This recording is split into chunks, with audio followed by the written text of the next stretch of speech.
I generally want to stay away from making multiple videos on the same series or topics unless I really have to, except if it's something like One Piece, because of course I will be making a lot of those, but just in a general sense, I want to stay away from doing that, especially for something like Tokyo Revengers.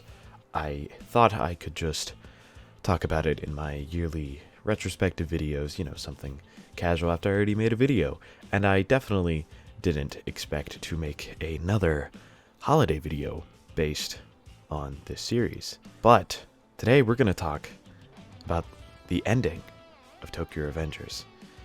However, this was not a Christmas miracle.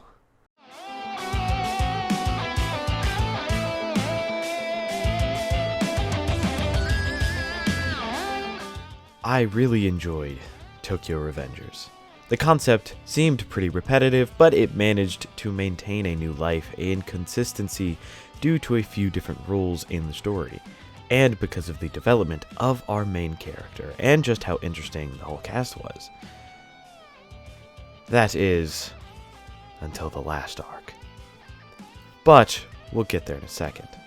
First, we need to talk about something. We know how much I loved the Black Dragon arc, but even in that video, I did make a joke about the Tenjiku arc because it is so good, and I don't know which one I like more. If you watched my 2021 videos, well, you also just know, it's so good. The Tenjiku arc is fantastic, and I think that would have been a perfect final arc, with some minor changes to wrap everything up there. Even while reading it, it felt very conclusive. The arc follows Takemichi on his journey on one final battle against Kisaki, who has manipulated the invincible Izuna and Tenjiku gang as his final plan for victory. The arc does so many things right. In the Black Dragons arc, we really see Takemichi become this immovable object, someone that doesn't back down. But in this arc, we see his character come full circle as he learns to truly be a leader. His arc throughout the story was honestly a wonderful one, and so many moments in both Black Dragon and this one are just truly fantastic.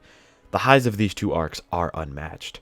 The arc had real stakes that felt feasible and fitting, and it had real consequences. First off, Emma's death was just fantastic to the story, what it did for both Draken and Mikey, cutting them out of the arc to get focused on everyone else, while being a good final step for their characters. It was just fantastic. I loved the smiley and angry stuff, again, just kind of getting more on everybody else. The final conviction of Takemichi standing up against Izuna and Kisaki, just simply fantastic. Simply fantastic. But nothing truly encapsulates why this arc is so fantastic like the conclusion of Kisaki. Kisaki and Takemichi's final battle at the end of this arc was just fantastic.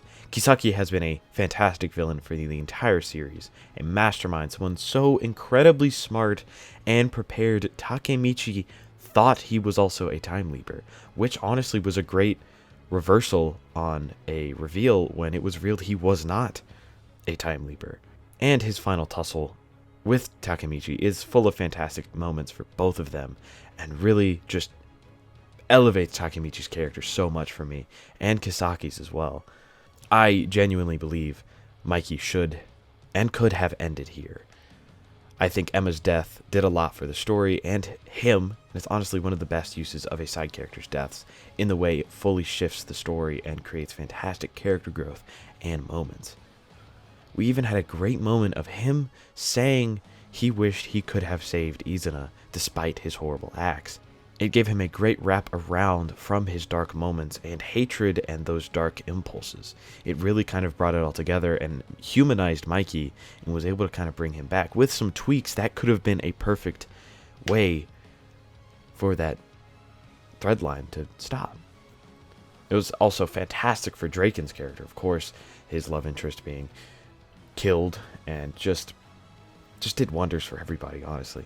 When Mikey comes back to stop Izuna and accepts his grief and sorrow over Emma, it was just perfect. The dark impulses of Mikey have been teased for a long time, and here, I think if slightly tweaked, we could have had a perfect way to wrap up that flaw in Mikey. Instead of letting his rage control him, he accepts it as he is and learns to control it. The awful future of that evil Mikey would be changed as he learned to be better thanks to Takemichi. But he doesn't really learn anything about his dark impulses from this. Despite everything being perfectly built and having such an amazing finale on so many fronts in the Tenjiku arc, there are still almost 100 more chapters after that. Now, yes, I do think Tenjiku should have been the end, but at first glance, this final arc does have a lot going for it. First off, the starting premise is really well shown. As much as it feels a little weird at first, when you get down to that moment of Takemichi and Mikey hanging from the building, it really sells you in this shift. I immediately got invested in Takemichi's drive to save Mikey.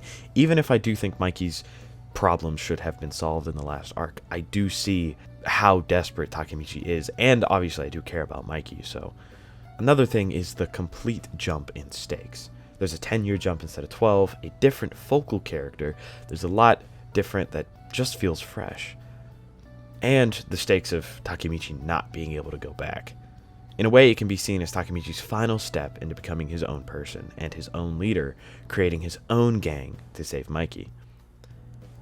But that's the problem with this whole arc. It does have a lot of really cool and interesting concepts, but just simply not a very good execution in a lot of ways, and in a way that doesn't justify the weird shift. This is a problem I have with a lot of things in this arc. At the beginning, the three deities is honestly just slow and feels quite weird. Mikey seems a little forced in how cold and bad he is, but I guess it does make sense as he's trying to push his friends away. However, I will not give him the benefit of the doubt on that later. I do love Draken at the beginning of this final arc here, and I do think his death is an incredible wrap-up for him as a character, and just great for the story. Well, kind of.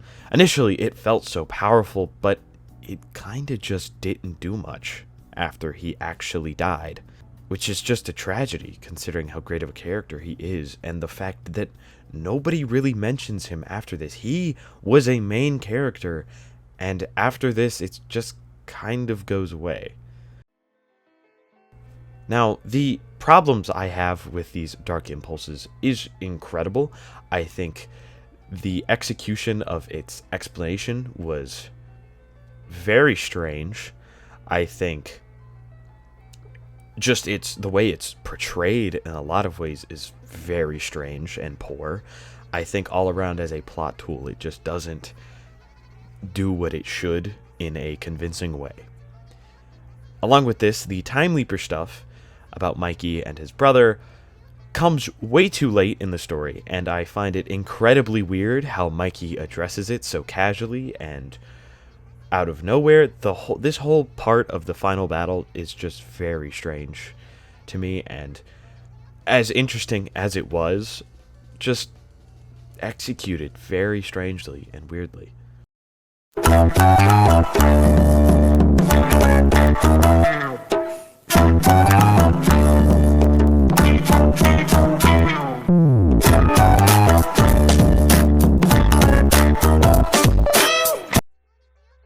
In the final moments of their battle, Takemichi gets himself stabbed by Mikey, and despite how weird it is raw as hell, and he goes down saying he won't let him give in. And honestly, I liked this moment a lot, despite how I think it makes no sense that Mikey stabbed him, but whatever. And then it's this kind of really sweet moment where Mikey snaps out of it and cries for what he's done. However, I will say how strange Mikey and his impulses are treated, and how this one moment just entirely solves them and doesn't make any sense, despite Draken dying, Emma dying, the Izuna thing. I digress. But they go back in time, of course, and honestly, it kind of makes sense, I guess, despite how weird it is. But one of my biggest problems with this choice is this strange feeling. With all of the character development that we got for every single character besides these three-ish is just lost, really. I'm not going to go down every single character, but it's just a strange feeling to end the story on with all these storylines and characters getting changed and solved differently and not elaborated on, besides kind of just being briskly shown as ending in a different way. But despite all of this, the final chapter was not totally awful. It was very cheesy, and at first I was like, yeah, they're just going to list off everyone and what they're doing. Okay, yeah, and that's exactly what happened. But then, right towards the end, my favorite character, Chifuyu, had this moment to himself. And you know, it kind of helped. Like, yeah, everyone except Mikey and Takemichi forgot everything. But Chifuyu, because of his close involvement with Takemichi, remembers the feeling of Takemichi carrying them all on his back. And I kind of realized, after not really liking this entire last arc, and really not liking that specific decision, I kind of realized that was the point, wasn't it? He did this so everyone didn't have to deal with the hardship or remember, and could just live full lives. And man, even with the weird last 100 chapters, I absolutely do love these two together. And I sure was happy to see them get to stick with their happy ending and marriage, despite the weird feeling that it already happened once. But I don't want this video to seem like it was just me ripping on Wakui. I can sit here and dissect and talk about what I would do differently, but at the end of the day, he has way more skill than I ever will, and creating such a successful and long manga is a great accomplishment, and he should be proud of what he's made. We are all going to have our opinions about the story, of course, but instead of letting an ending I didn't like ruin a whole complete story for me, I'll choose to remember and cherish the highs and appreciate the story nonetheless. Because this story was quite special. After all, it only got this attention because we all got so invested in it, right? Feel however you want to, of course. Criticize how you please, but let's remember the good parts and appreciate Wakui for his hard work. Despite everything I've said, it was a happy ending. And after all he's been through watching people die over and over and over, despite the weird caveats, it was quite cathartic to see Takemichi finally get his happy ending.